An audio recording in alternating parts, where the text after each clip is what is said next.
I say this with great love and affection, but dear Tom Holland and Tom Holland fans, I want my life back. I made a video and a podcast episode about one person, and because that did better than normal, I then felt like, oh, well, I should make more on this topic. What did it say when I went to the analytics after that? My channel the views had gone up by like 6,000% or something stupid. So then you think, oh, well, I'll keep doing that then. And every time I tried to step outside of that, I'd get 0 views. YouTube really likes it if you do stay in these narrow lanes, and a lot of the social media platforms do like it if you stay in these very narrow lanes. What does that then mean for my blog though? Because my blog was meant to be, where I put the show notes for the podcast and where I embed my videos. For anyone landing on the blog that hasn't kind of come on that journey with you, you haven't got very much time on our homepage to kind of like onboard people and let them know what to expect from this blog and what are they doing there. I just imagine that it was very confusing for some people. It was confusing for me. I'm the one who's been making all this stuff. So I thought I'd talk about that and peel back the veil, curtain, screen cover, whatever. This brings us to the perpetual elephant in the room finally, and by elephant I mean the man-shaped spider, or spider-shaped man, that is Tom Holland, because he just finds his way into every video or podcast on Save Like a Bear lately. And if you've been confused by that, think how I must feel. It's almost as if I was driving along, minding my own business, and that dude just opened the door and decided he would drive instead. Perhaps it could have described that more cinematically, I feel. Perhaps it's more like Cherry. He's in the back seat, kicking the back of your chair while you're trying to drive. Turn the car around! Turn this car around! That's kind of what it's like. This is all a metaphor about the YouTube algorithm. Now, I did say earlier that we have far more choice than we think we do. Did I say that? I meant to say that. If I didn't say it, I'm saying it now. It was initially an albeit spontaneous choice to make a video and a podcast episode about Tom Holland. You can go back to that. Should you copy Tom Holland to make money on Instagram? I think it's called at the moment. It's probably called something else on the podcast. Find the installment about Tom Holland and Instagram. And I explained in that how I ended up making it, because it was as a result of watching Spider-Man and discovering his Instagram and then linking that to other things. Follow up to that where I was like, oh, well, I'll do more on Spider-Man and or Tom Holland if that's what people like then, because that got a lot more downloads and views than I'm used to. So I did a short about Spider-Man and it got over 1,000 views. And when you're used to getting like less than 10 views on something, that then does obviously prompt you to be like, oh, people really do want to watch this. I will make more. For a while there was a fairly predictable process where I would put out a little short video daily and get hundreds of views. And if I didn't get hundreds of views within sort of 48 hours or so, I would change the title and then it would magically appear on the Shorts shelf. I won't go into a lot of detail about Shorts. If you don't know about the Shorts player on the YouTube mobile app, it's only available in India and the US at the moment. But any creator in the world can make a Shorts video just by uploading it like a normal video. It just has to be less than a minute long. So I was part of a gold rush there, because what was actually happening, this is like a huge beta project. So YouTube is testing this feature in front of not just millions, billions of people. It's testing it in real time. And these videos were doing really well because I was basically a guinea pig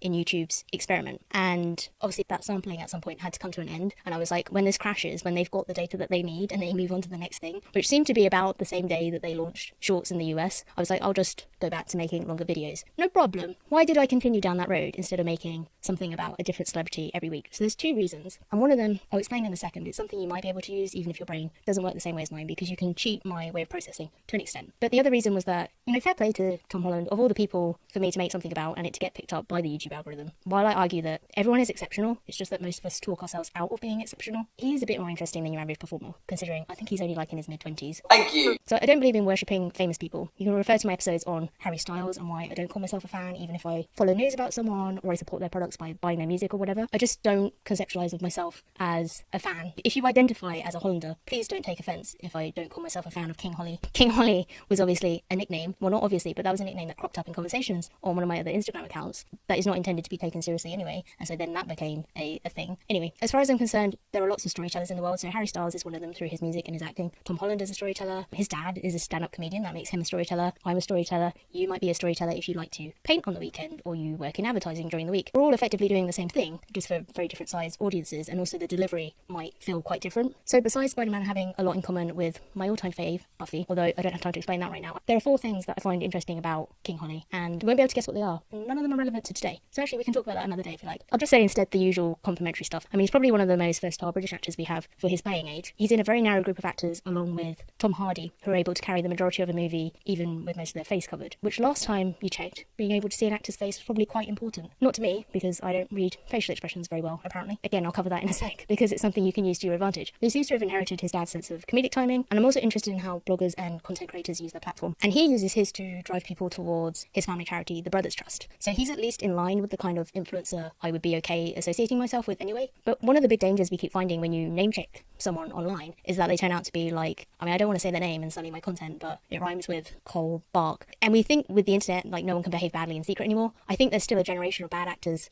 faith actors who came into a position of power before social media and the internet was so prevalent. So 20 or more years ago. And they started abusing that power when no one was looking, or people were too scared to say anything about it because there wasn't a way for them to maybe divulge across as many people as possible what was going on. And what's happening now is that people have stopped turning their head the other way and started saying you can't get away with that anymore. So there are 4 types of people in this world. Number 1 is looks like they're made of rainbows and kittens but could actually kill you. And the second is looks like they could kill you but is actually made of rainbows and kittens. So maybe Forrest Bondurant from Lawless, played by Tom Hardy. The third type of person looks like they're made of rainbows and kittens and really is made of rainbows and kittens. And the fourth type of person looks like they could kill you and they could actually kill you. I think Tom Holland might be in the third category. And my insurance policy for that, not just because I want it to be true, because otherwise I will possibly have to delete most of my output if I'm wrong, but my insurance policy when it comes to mentioning Tom Holland, Harry Styles, is not just that members of their family have become famous as a result of their fame. Someone's relatives being in the public eye will give away a lot more about them, but also that entertainers in their age group have risen up in a slightly different culture where, the scrutiny from social media has always been there before they were famous, and I feel like they're just less likely to be able to go down a road where horrendous choices are made because it makes you feel powerful. And to anyone who's kind of offended by that, who's like,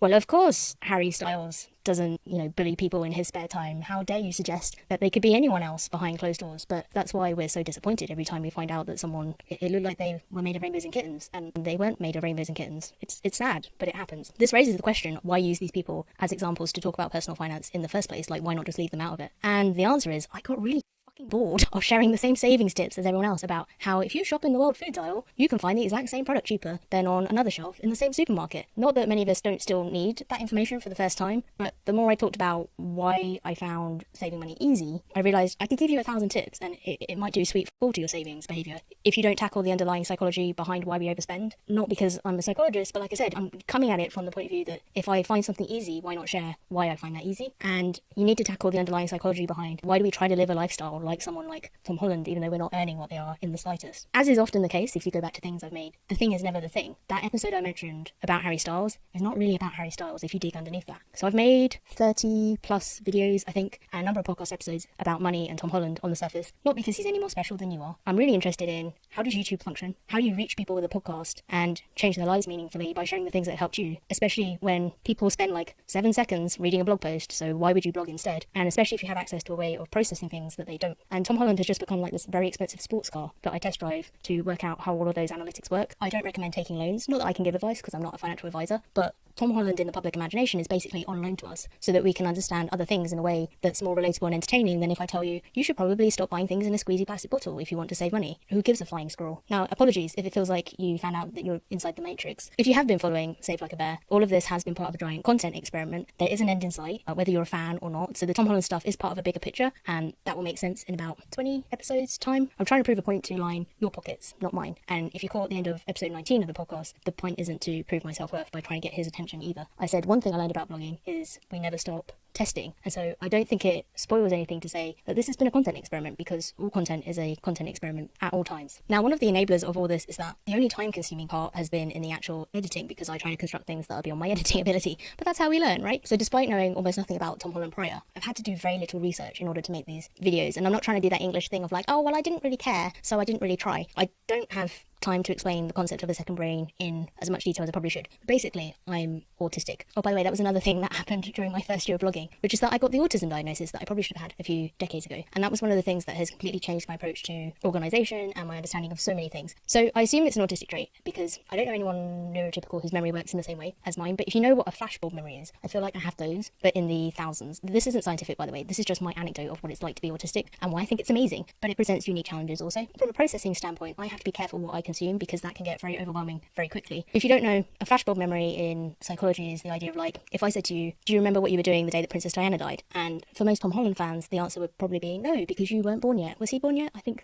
he was. And so it's meant to be that something so extraordinary happened, you print that in your memory because it was unusual and something special was happening, and just everything about the context makes it like a flashbulb going off in your mind. My brain seems to create flashbulb memories all day long for the majority of visual information, so that's how I can watch a behind the scenes video or videos about Spider-Man once, and then months later go straight to that interview in my mental filing cabinet, go straight to that interview online, because my mind will have stored like a handy picture of who posted the interview and what the context was to help me find it again instantly, and I can go straight to the point in that interview that something is said and snip that out for my curation. It probably helps that I also watch as much as possible with closed captions, so I'm also seeing in my mind not just what was said by who and how, but I'm reading at the same time, so I'm also capturing like a little transcript in my head without choosing to. So remember earlier when I said facial expressions don't give me a lot of meaningful information? Why do I still enjoy movies and TV shows if that's not where I'm processing most of the emotion, apparently? And why is that easier than communicating in real life? So one reason is that real people don't come with subtitles, and that's why one of my missions this year with my content was to have really good, accurate closed captions on my YouTube videos if possible. That also means, because I tend to cross-post, the podcast isn't exactly the same as what's on YouTube, but as a general rule, if someone wanted a transcript of the podcast, that exists because they can find the same installment on YouTube and use the little view transcript button. I actually switched to an editing software called Descript because in that you edit audio and video via a transcript anyway, and that means by default I can make my content more accessible, and it literally takes like one click to then get the subtitles at the end. That was a tangent, possibly. I suppose one thing I learned about blogging is that I don't know anyone else in my niche who's autistic, and I also didn't know I would be in a minority within a minority, because apparently nearly 80% of autistic people struggle with employment and money. But I live independently and I have a degree and I had management careers and I'm very comfortable managing money and creating wealth. But I figure I have a duty to talk about that in case there's a narrative that needs shifting. It doesn't mean that I don't also enjoy certain accessibility features. I am legally disabled as well. Who knew? Well, I know now. I didn't know before. On the not needing to research much front, the same applies to sharing Tom Holland's Instagram in my content, because it is a sharing service, so anything he posts is designed to be shared. But having scrolled through that the first time that I discovered he was on Instagram, after that, if I was trying to make a point with a quote of his, I could go straight to the video I needed of what he posted, 2 years ago or whatever. And if that sounds weird, think how I must feel, because I can't unsee anything. And that's also why I don't follow a lot of people or spend a lot of time on social media outside of YouTube, because I just don't have the mental capacity to store your life inside my life, if that makes sense. I'm at my daily limit. I definitely do not want to see what you have for breakfast most of the time. I think I've got space for Harry Styles, a bit of Tom Holland, personal finance, some other lifelong special interests like Buffy, and a very short list of related topics, as well as I have space for what I need to actually do on a daily basis, like work for a living, cook my own food. But even all of that lately, I just don't really have that much space for. I've maxed out my computer hard drive with all of this. So one thing I learned in my first year of blogging is, for the love of God, upgrade your internet and your storage at the start. Just do it now. But I've also maxed out my mental hard drive. Like the other night, someone helpfully sent me a video of Tom Holland kicking a golf ball around for 5 seconds that fans were excited about just because he was in it and moving, I guess. And you're happy to see him enjoying his hobbies, which is good for you. It's good to practice being happy that other people are happy. But I don't have space for that, even though it's only 5 seconds. Justin Bieber, with what he's been doing with that show that he did on YouTube, I'm just really happy that he's happy. He just seems so happy, and it just made me really happy. I mean, times that by 1,000 clips of him, sneezing or whatever. There was no added value I could draw from it, and it's now imprinted on my brain like some dodgy Stephanie Meyer plot point from Twilight that nobody wanted or needed. And when I said earlier I assumed that all the content that you consume makes you a tester as part of a large experiment on that creator's part, I mean, dear Lord, someone the other day was really testing the limits of what Tom Holland fans will watch when they've got nothing better to do. Have you considered taking up golf yourself? You might find the satisfaction lasts longer. You too could kick a ball around a golf course. So the concept of a second brain, like if you buy the course that Ali Abdaal promotes, I'd be interested in trying that to see if it really does replicate this sort of superpower of mine. But the distinction is that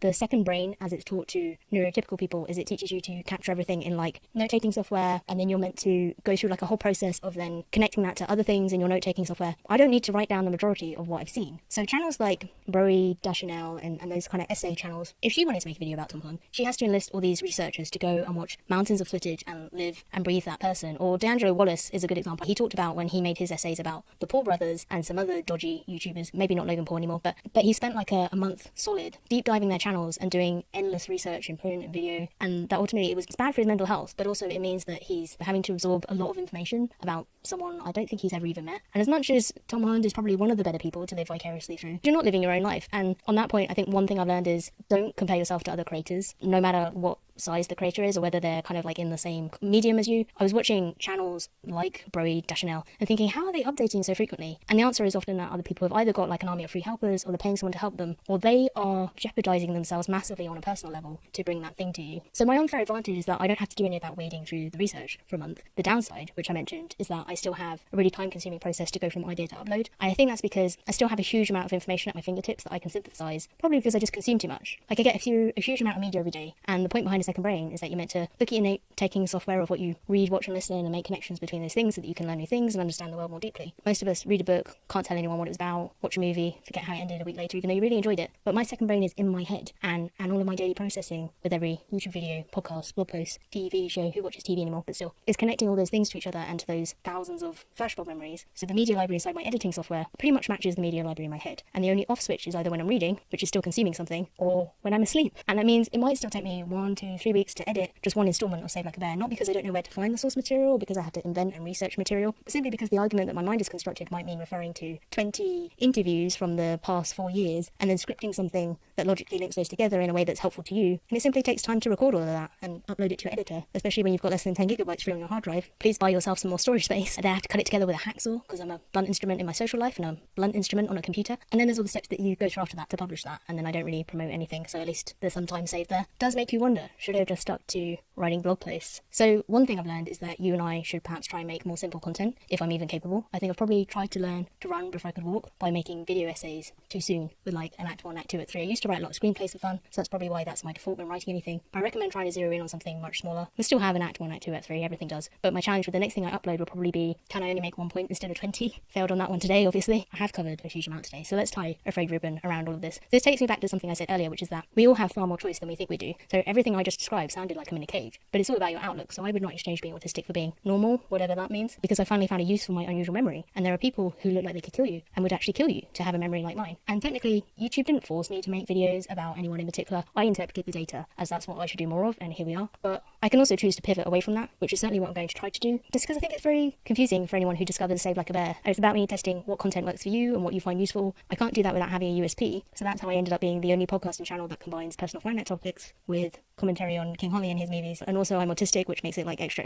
niche. But the internet is all about connecting the smallest pockets of people with other people, I guess. And I didn't know I was autistic when I started blogging. The red flags were there, but still. There might be a rough patch where I get like no search traffic if Tom Holland isn't in the title or something. But as I said at the start, I want my life back. Like, while I'm very lucky, it takes very little research for me to make something featuring a celebrity. As long as I've seen or read something about them at least once in the past, it doesn't change the fact that I then have to spend a lot of time editing, listening to that person. Therefore, I'm looking forward to returning to my own speech patterns instead of slipping into a Queen's accent like Spider-Man. Queen's from New York, not the Queen's accent in England. Never mind. So what did I actually do on my blogiversary? I forgot to celebrate. I spent the anniversary with family because that's what was scheduled for that day. I didn't do any special social media post, which sounds perfect. So I considered doing something for Instagram, etc. And then I remembered I don't really have an ROI on my time there. It's far more beneficial for you, judging from my downloads, to make a podcast and a video about it instead. And my blog anniversary has also been and gone. It was like well over a week ago at this point. I put zero pressure on myself to shout about it on the day because I have a choice about how I feel daily, and so do you. And my choice was to make this when it was time to make it in the queue of the other things I was doing, not because I was worried about, well, what will someone else think if I don't post this thing that they didn't actually ask me to post in the first place. Also, I don't believe in like guilting or shaming yourself anymore for not doing something to a time schedule that you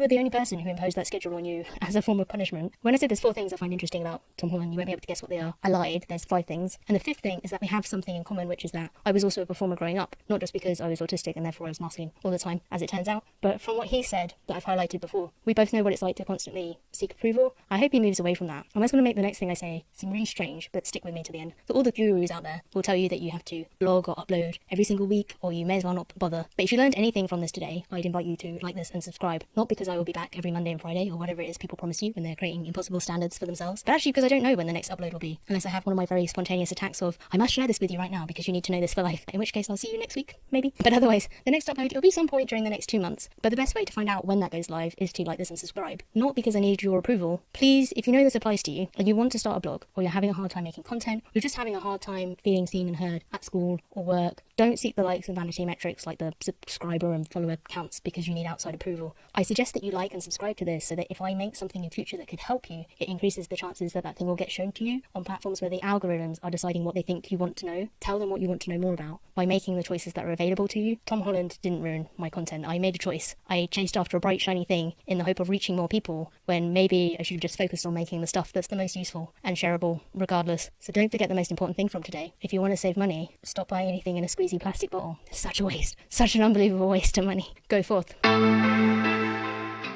you have an elsewhere to be?